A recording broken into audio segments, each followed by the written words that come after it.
Policia rajonale në Gjakov vlerëson se gjendja sa i përket lirimit të trotuareve dhe qarkullimit rrugor është dukshëm më mirë krahasuar me javët dhe muajt e kaluar.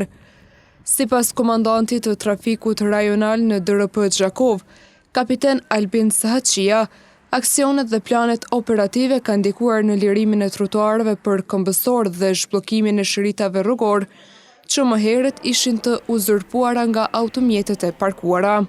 Nëse krahasojmë me javët e kaluar apo me muajt e kaluar, mund të them që kemi një gjendje shumë të mirë, sa i përket trotuareve të liruara, sa i përket trafikut rrugor.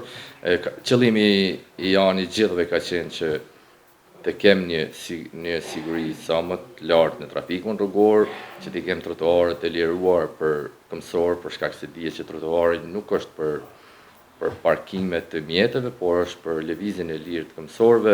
Sahaçia gjithashtu bëri të ditur se policia do të vazhdojë kontrollet edhe pas përfundimit të planit operativ, me qëllim të rritjes së sigurisë në trafik dhe krijimit të hapësirave të lira për qytetarët, veçanërisht për këmbësorët.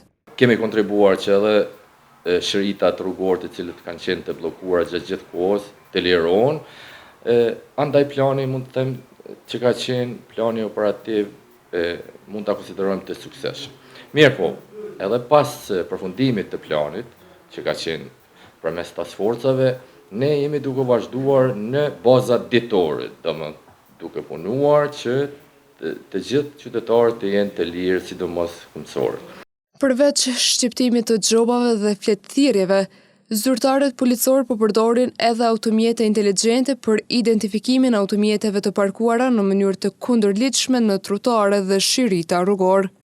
Përveç vendosjes së fletëthirjeve, zyrtarët policor në stacionin policor në Gjakov dhe trafikut rajonal janë duke i marrë masat edhe tjera ku përmes automjeteve inteligjente identifikohen ato mjetet të cilat parkohen në trotuar apo në shëritin rrugor. Dhe pastaj mirën masat shtesë, domethënë përmes dëshmive, përgatitet gjoba, shënohet gjoba dhe dërgohet me postë të pronarit mjetit.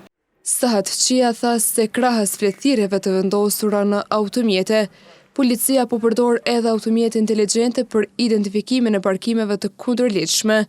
Sipas tij, kjo formë është më e lehtë si për policinë ashtu edhe për qytetarët, pasi përmes fotografive si dëshmi, qytetarët mund të binden për shkeljen e bërë.